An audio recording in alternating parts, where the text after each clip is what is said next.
सर्व पत्रकार बंधू आणि भगिनींचं या ठिकाणी मी स्वागत करतो। आजच्या पत्रकार परिषदेला माझ्या समवेत राज्याचे माजी मंत्री आणि आमचे नेते, कोल्हापूर जिल्हा काँग्रेस कमिटीचे अध्यक्ष आमदार सतेज पाटीलजी, जे काँग्रेस पक्षाचे विधान परिषदेचे गटनेते देखील आहेत। दुसरे आमचे आमदार जयंतराव या ठिकाणी आहेत। माझे सहकारी जे संघटन सृजन अभियानासाठी आलेले राहुल गायकवाडजी आणि सर्व पत्रकार बंधू आणि भगिनींनो, अतिशय महत्त्वाच्या विषयावरती आपल्याला मी संबोधित करणार आहे। पहिलं तर काल जे संविधानावरती, देशाच्या निवडणुकीच्या ढाच्यावरती जे आक्रमण भारतीय जनता पक्षाच्या माध्यमातून, मोदी सरकारच्या माध्यमातून करण्याचा घाट घातला होता, तो समस्त विरोधी पक्षांनी देशातील बहुसंख्य राज्यांच्या मुख्यमंत्र्यांच्या आणि तिथल्या जनतेच्या विचारांना अनुसरून विरोधी पक्ष नेते, काँग्रेसचे नेते राहुल गांधीजी यांच्या नेतृत्वाखाली जो हाणून पाडला, त्याचं खऱ्या अर्थानं देशपातळीवरती स्वागत होण्याची आवश्यकता आहे। आणि त्याच पद्धतीनं आम्ही याचं समाधान व्यक्त करतो की एक प्रचंड मोठं जे आक्रमण होतं, जे महिलांच्या अधिकाराच्या पाठीशी धडून मोदी सरकारनं जो घाट घातला होता, त्याचा पराजय झाला। हे नारी शक्ती विधेयक महिलांना आरक्षण देण्याच्या संदर्भातलं 2023 सालीच मंजूर झालेलं आहे।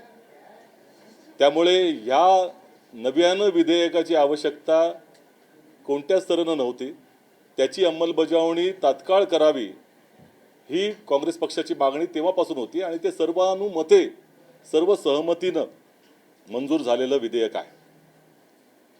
16 तारखेलाच नोटिफिकेशन काढलं गेलं, 3 वर्षानंतर त्याचं नोटिफिकेशन मोदी सरकारनं काढलं आणि कालपासून भारतीय जनता पक्षाचे नेते छाती पिटून घेत आहेत। काही महिला खासदारांच्या नावानं त्यांचा जो मूळ उद्देश आहे, जो या संविधानावरच्या आक्रमणाचा होता, लोकशाहीच्या वरती होणाऱ्या आक्रमणाचा होता, तो दडवण्याचा प्रयत्न जो झालेला आहे, तो पूर्णपणे फोल गेलेला आहे। आणि म्हणूनच समाजातल्या सर्व स्तरावरती त्याचं समाधान व्यक्त होत आहे। आमची सगळ्यांची मागणी आहे की नारी शक्ती विधेयक हे 2023 ला मंजूर झालेलं आहे। 543 ही लोकसभेची संख्या आहे, त्याच्यातलं 1/3 जी जागा आहेत त्या महिलांसाठी मोकळ्या करून द्याव्यात, ही आमची मागणी आहे। त्याच्यासाठी कुठल्याही तऱ्हेची वाट बघण्याची आवश्यकता नाही। त्यामुळे भारतीय जनता पक्षाचे नेते जे काही छाती पिटून घेण्याचा प्रयत्न करत आहेत, आपले राज्याचे मुख्यमंत्री देखील आहेत, काल ते ट्विट करून सांगत होते की हे आक्रमण झालेलं आहे, विरोधी पक्षानं वेगळी भूमिका घेतली आहे। आम्ही त्यांच्याच 2023च्या ट्विटची आठवण करून त्यांना देतो की तुम्हीच त्या ट्विटच्या माध्यमातून ते झालं आहे, विधेयक मंजूर झालं आहे असं म्हटलं होतं। मग त्यावेळेला तुम्ही खोटं बोलत होतात का, याची माहिती तुम्ही आता जनतेला दिली पाहिजे। लोकांची फसवणूक करू नका। मोदीजी करतात तेवढं चालेल, पण महाराष्ट्राची एक संस्कृती आहे, महाराष्ट्राच्या मुख्यमंत्र्यांनी पाळली पाहिजे। मोदीजींची पाठराखण करण्याकरता महाराष्ट्राचा जो एक राजकीय स्तर त्यांनी खाली आणू नये, एवढंच आमची त्यांना विनंती आहे।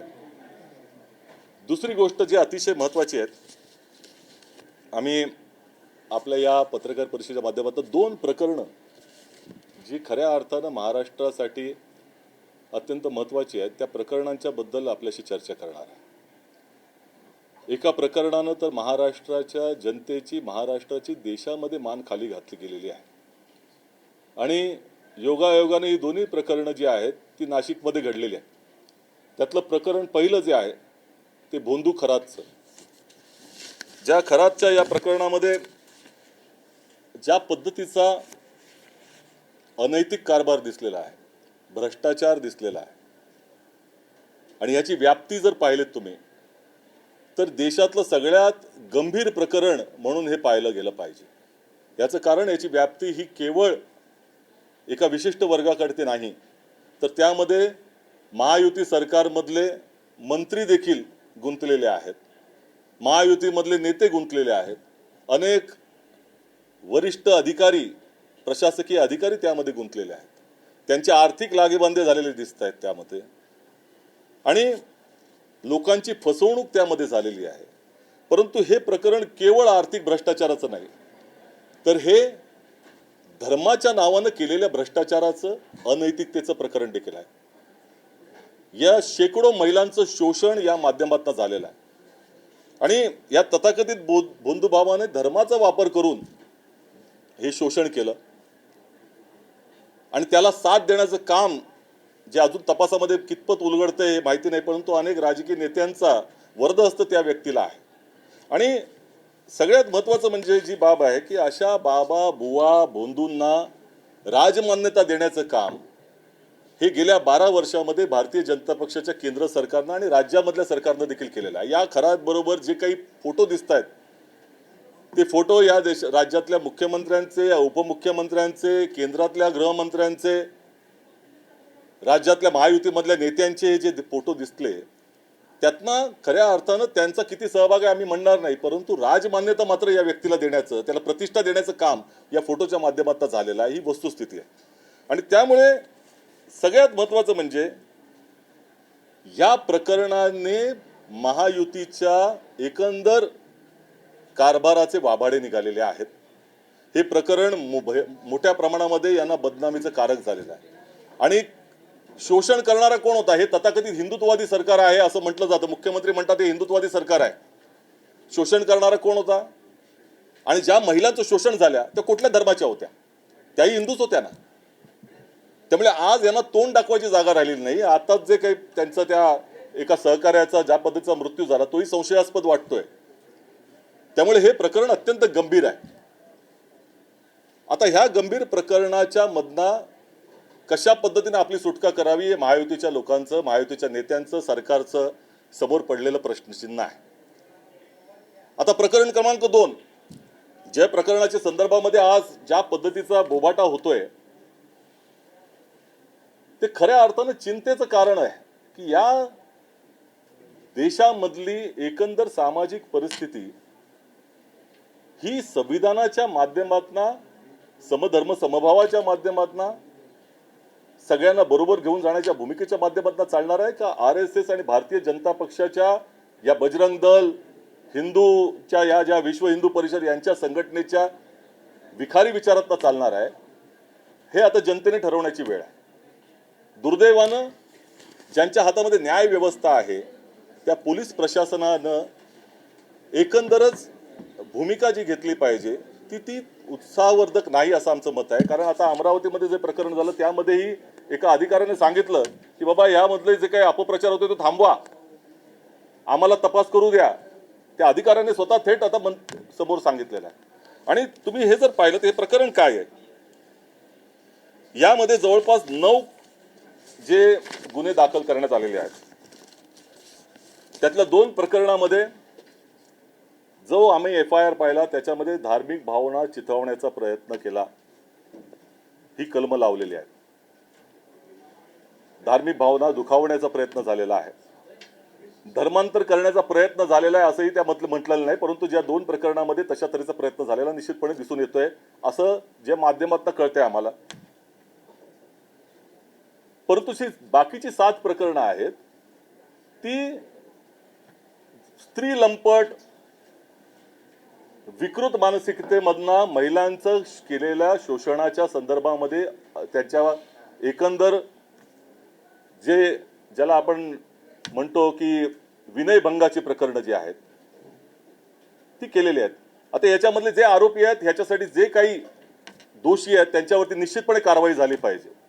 महिलांच्या वरती या महाराष्ट्रामध्ये प्रचंड मोठ्या प्रमाणामध्ये अत्याचार वाढत चाललेले ते आम्हाला खेद आहे, आम्हाला चिंता आहे. आणि सरळ सरळ या खराब प्रकरणामध्ये तर शेकडो महिलांवरती अत्याचार झाले. आता त्यातले व्हिडिओ देखील बाहेर कशा पद्धतीने आले, तपास यंत्रणांचा दोष त्याच्यामध्ये आहे प्रचंड मोठ्या प्रमाणामध्ये. त्यातनं बदनामी झाली, कुटुंब उद्ध्वस्त झालेली आहे. त्याची जबाबदारी अद्याप घेतली जात नाही, परंतु त्याचा राजकीय उपयोग केला जातो. याही प्रकरणामध्ये तुम्ही जर पाहिलं तर ह्या प्रकरणाला कॉर्पोरेट जिहाद हे नाव दिलंय. हे भारतीय जनता पक्ष आणि सगळे मंडळी कॉर्पोरेट जिहाद म्हणतात. विरोधाभास असा आहे की जी कंपनीचं नाव त्याच्यामध्ये येते, ज्याच्या नावाने कॉर्पोरेट पडलं, त्याला क्लीन चिट दिली जाते. तपासाच्या आधीच क्लीन चिट त्यांना देऊन मोकळे झाले. मग जर कॉर्पोरेट कंपनीचं इन्व्हॉल्वमेंट नाही तर मग कॉर्पोरेट जिहाद आला कसा? बरं, ह्या आगंतुक काही घटना घडलेल्या आहेत तर त्याच्यावरती एक अपराधी लोकांच्या वरती त्यांना शासन करण्यासाठी न्याय व्यवस्था आहे, त्यांच्यावरती कारवाई केली पाहिजे. त्यामध्ये आपल्या न्याय व्यवस्थेमध्ये आता त्या भारतीय न्याय संहिता जी नवीन आली त्याच्यामध्येही कलम आहेत. कारवाई करा, निष्पक्षपणे ज्या गोष्टी समोर आहेत त्या आल्या पाहिजेत. परंतु ज्या पद्धतीनं याचा विपर्यास करून एकंदरच हे प्रकरण इतक्या मोठ्या प्रमाणामध्ये देशावरती नेलं जात आहे, दुर्दैवानं एका काही व्यक्तींच्या दोषामुळे संपूर्ण समाजाला, संपूर्ण एका धर्माला बदनाम करण्याचा प्रयत्न चाललेला आहे. ते अत्यंत दुर्दैवाचं आहे. हे महाराष्ट्राच्या राजकारणामध्ये अशा पद्धतीचं राजकारण कधी आम्ही पाहिलेलं नाही. आणि ही सगळी जी भूमिका घेतली जाते तपासाच्या संदर्भामध्ये, दुर्दैवानं ज्या पद्धतीनं आक्रमक भूमिका ही पोलिसांनी घेतली पाहिजे होती, त्याच्यामध्ये ती जी काही बोटचेपी भूमिका दिसते सत्य समोर आणण्यासाठी, त्यातनं ह्या अशा शक्तींना त्याचा लाभ घेतला जातोय त्यांच्या माध्यमातून. आणि त्याला हे प्रकरणाला वेगळं वळण देण्याचा जो काही घाट घातला जातोय हे अत्यंत दुर्दैवाचं आहे असं आमचं म्हणणं आहे. या माध्यमातून त्या समाजामध्ये कोणाला नोकऱ्याच मिळणार नाहीत भविष्यामध्ये याची चिंता या लोकांना नाही, कारण यांचं राजकारण त्यातनं फलित होत आहे. आणि आम्हाला एवढंच म्हणायचं आहे की आता ह्या इतका विपर्यास त्यामध्ये केला गेला. तपास यंत्रणांच्या माध्यमातून मी जाणीवपूर्वक आज सांगतोय की दिल्लीच्या बॉम्ब ब्लास्टचे यांचे धागेदोरे आहेत, आंतरराष्ट्रीय त्या ठिकाणी धागेदोरे आहेत, मलेशियामध्ये आहेत. अरे तपास तर होऊ द्या. हे सगळे माध्यमांची देखील ती जबाबदारी आहे की या पद्धतीनं अशा विपर्यास करणाऱ्या बातम्यांचा फायदा कोणाला होतोय, कोणत्या घटकांना होतोय याची तर काहीतरी त्या ठिकाणी तमा बाळगली पाहिजे, कुठेतरी संयम बाळगला पाहिजे. अशा अनेक घटना झालेल्या आहेत. का या सरकारलाच हे अपेक्षित आहे की अशा पद्धतीचं वातावरण, या सगळ्या संपूर्ण प्रकरणाचा उपयोग आपल्या राजकारणाच्या हितासाठी व्हावा. आपल्यावरती जे काही बोट त्या खराब प्रकरणामध्ये येत आहेत त्यातनं आपली राजकीय ज्या वैचारिक सुटका व्हावी असं तर काही त्या ठिकाणी घाट नाही ना. आमचं मत आहे की या प्रकरणाच्या मुळाशी गेलं पाहिजे.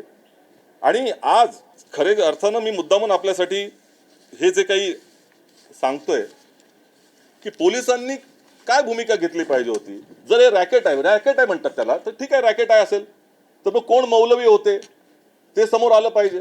या अगोदर किती धर्मांतर झाली ते देखील समोर आलं पाहिजे. किती सर्टिफिकेट धर्मांतराचे मिळालेत हेही समोर आलं पाहिजे. तसं तर काही कुठेही धर्मांतर झाल्याचं दिसत नाही याच्यामध्ये. मग एवढं मोठं रॅकेट आतापर्यंत होतं हे कसं काय तुम्ही आत्ताच सांगू शकता? तपास होऊ द्या ना, समोर येऊ द्या. अशी जर रॅकेट असतील तर उधळली गेलीच पाहिजेत. बळजबरीनं कुठल्याही पद्धतीचं धर्मांतर होऊ नये ही संविधानाची भूमिका आहे.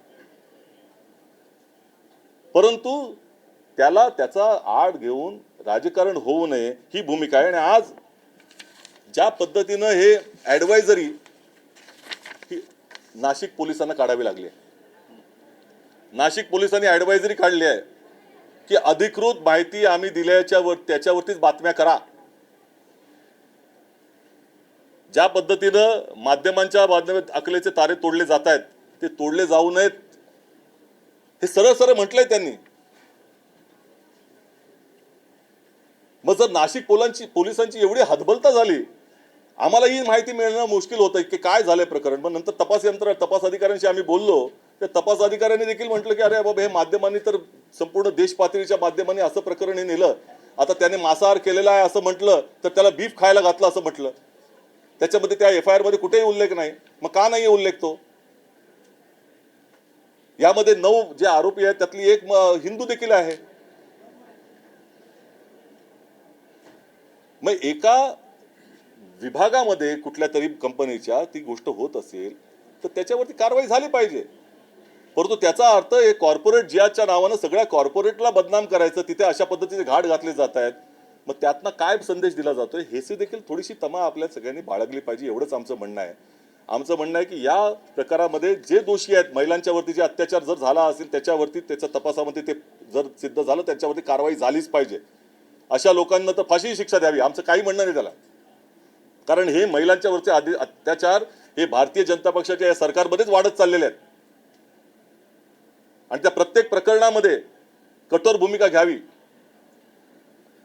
परंतु नाशिक पोलीस किंवा पोलीस व्यवस्था जर स्वतः म्हणत असेल ॲडवायझरी काढून की याच्यामध्ये अतिरंजित बातम्या दिल्या जात आहेत, तर कुठेतरी थांबण्याची आवश्यकता आहे. एवढंच आमचं त्यांचं तुम्हाला म्हणणं आहे. धन्यवाद.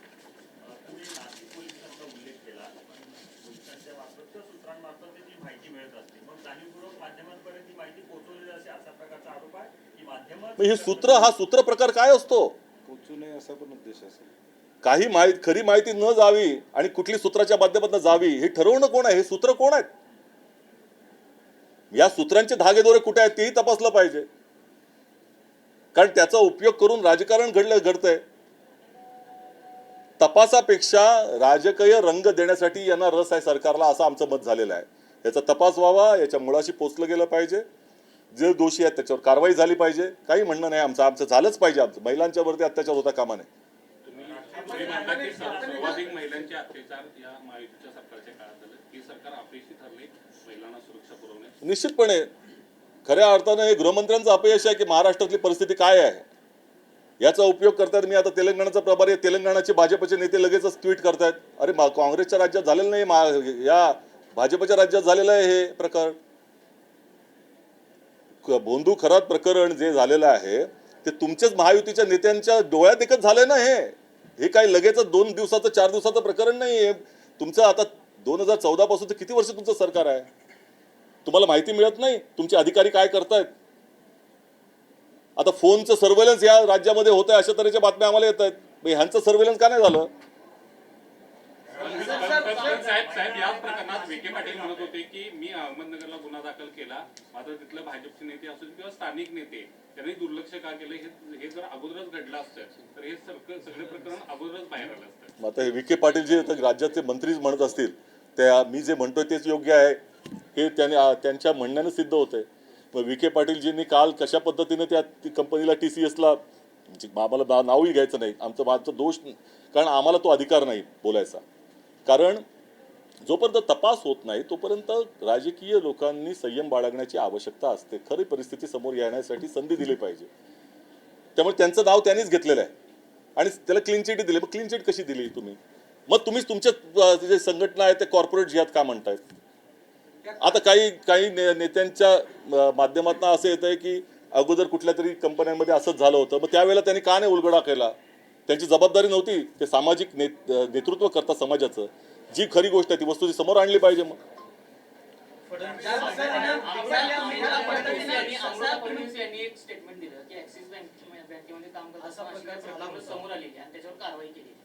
आता म्हणूनच मी जे आता म्हटलं की ती जबाबदारी आपली आहे की वेळच लोकांच्या नजरेमध्ये ते आणावं. अशा प्रकरण झाल्यानंतर ते आणणं कितपत योग्य आहे? त्यामुळे ज्या लोकांनी असं केलं असेल त्यांच्यावरती निश्चितपणे कारवाई व्हावी, आमची काही म्हणणं नाही. परंतु अशा काही फुटकळ मंडळी, काही निवडक मंडळींच्या मुळे संपूर्ण समाजाला, कुठल्या धर्माला बदनाम करता कामा नये, एवढंच म्हणणं आहे. हे या देशासाठी योग्य नाही. काही संघटना याला कॉर्पोरेट जिहाद म्हणतायत असं तुमचं म्हणणं आहे. काय परिणाम होतील असं वाटतं? कारण संबंधित कंपनी त्यांनी युनिटच बंद आता केलेलं आहे. नाही केलंय त्यांनी, चालू आहे. आता हेच तर म्हणणं, हे जे बातम्या येत आहेत त्या चुकीच्या आहेत. मग आमचं ठाम मत आहे की खरात प्रकरणामधनं लोकांचं लक्ष दुसरीकडे वेधण्यासाठी या प्रकरणाचा उपयोग आणि त्या पद्धतीचं राजकारण हे सरकार करतंय अशा तऱ्हेची धारणा आम्हाला आहे. कारण नाशिक पोलीस अशा पद्धतीची जेव्हा ॲडवायझरी देत आहेत त्यावेळेला हे कुठले लोक आहेत की ज्यांना या प्रकरणाचा फायदा होतोय, अशा प्रकरणाचा विपर्यास करून वाढवून हे त्यातनं सिद्ध होतं ना. बावनकुळे विरोधकांना म्हणतात की थोडं थांबा, SIT चौकशी करते, लगेच स्टेटमेंट देऊ नका, अशा पद्धतीचा काय त्यांनी सल्ला तुम्हाला दिलेला आहे? विरोधकांना सल्ला आम्ही काहीच स्टेटमेंट देत नाही. हे प्रकरण तुमच्या समोर चाललेलं आहे, त्याच्यामध्ये तुमचे लागेबांधे दिसत आहेत. त्यामुळे खरात प्रकरणामध्ये आमचं ठाम मत आहे की भोंदू खरात हा महायुतीच्या नेत्यांच्या घरात. राष्ट्रीय महिला आयोगाची समिती देखील नाशिकमध्ये येते, खूप घाईगडबडीने तिथे पोहोचताना दिसते. गंभीर प्रकरण वाटते असं आहे की महिला आयोगाकडनं आमची अपेक्षा आहे की सर्व जिथे जिथे महिलांचे अत्याचार आहे तिथे पोचा. प्रोएक्टिव्ह काम करा, काय हरकत नाही. परंतु जिथं भाजपचा अजेंडा आहे, RSSचा अजेंडा फुलफिल करण्यासाठी वापरू नये, सगळीकडे पोचा. सगळ्या महिलांच्यावरती अत्याचार होत आहेत. खराब प्रकरणामध्ये देखील महिला आयोगाची भूमिका मोठी असली पाहिजे होती. क्लीन चिट द्यायला जाऊ नये. साहेब, आपण खरं तर यावेळी बोलताना माध्यमांवरती सुद्धा टीका केलेली आहे की माध्यमांना हाताशी धरून केलं जाते. मात्र आपण विरोधी पक्ष नेता सत्ताधारी जे याचा वापर करते त्यांच्यावरती तुम्ही बोलत नाही, पण माध्यमांच्यावरती तुम्ही बरोबर बोलता. त्या सत्ताधार पक्षांना तुम्ही बोललं पाहिजे ना.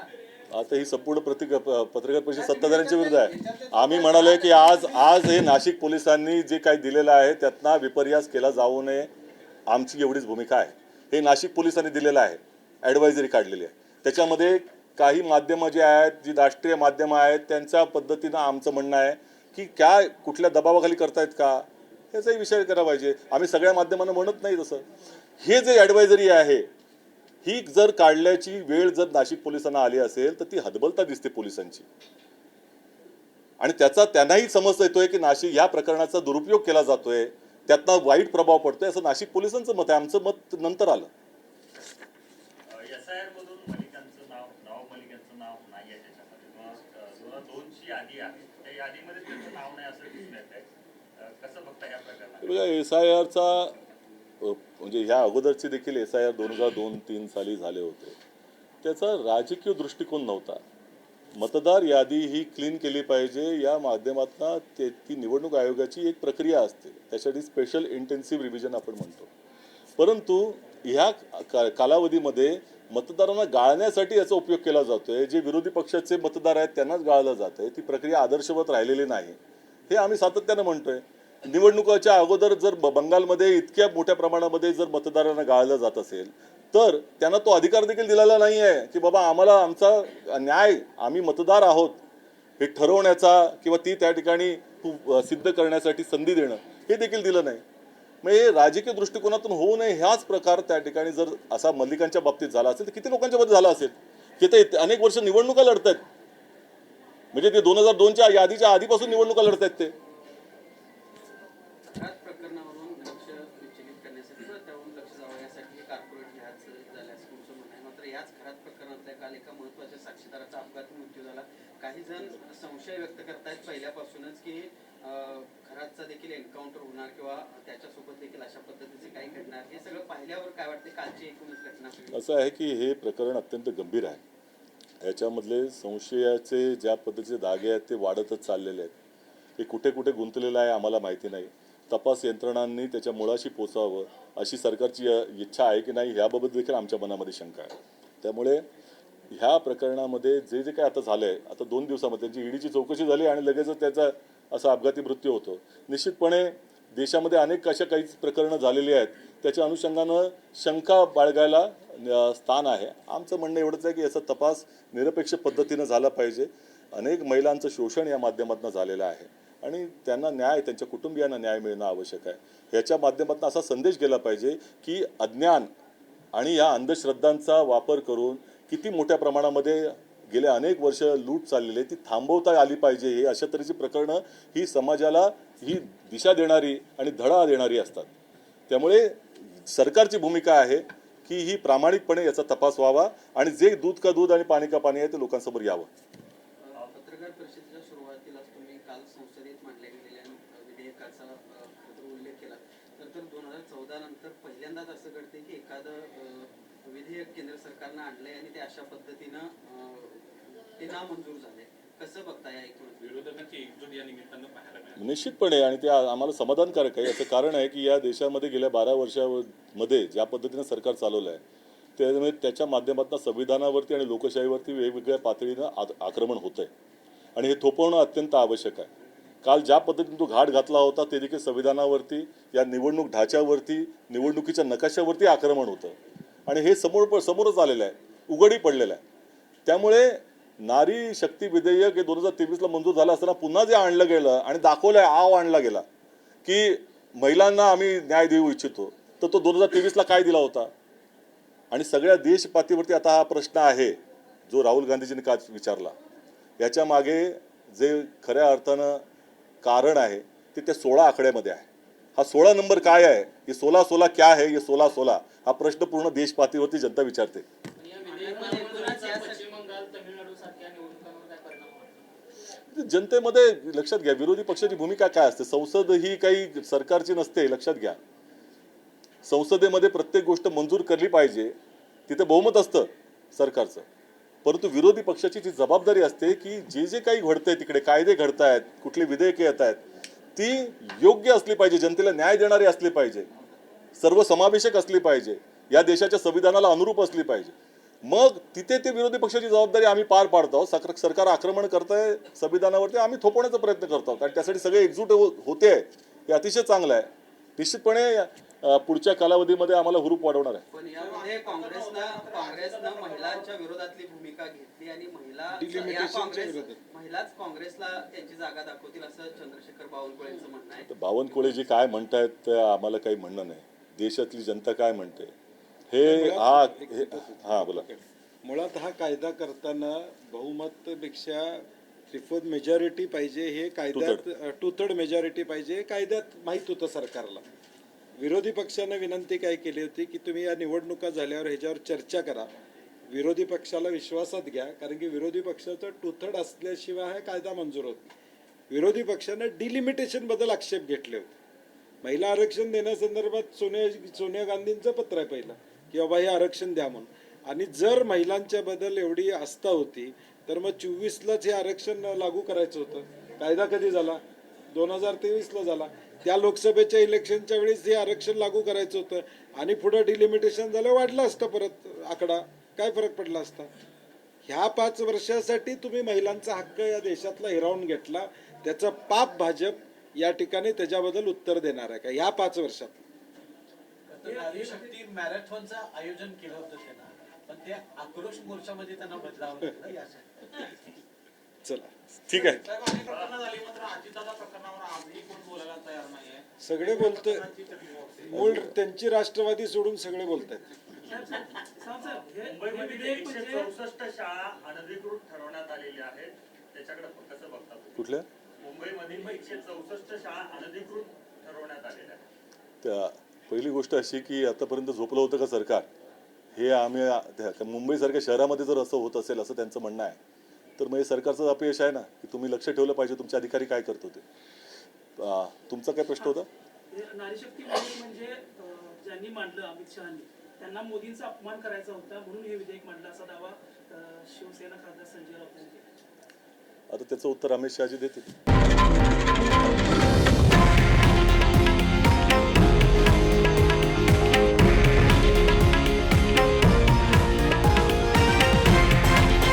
हे आहे देशातील नंबर 1 न्यूज नेटवर्क आणि आपण पाहत आहात TV9 मराठी, एकमेव.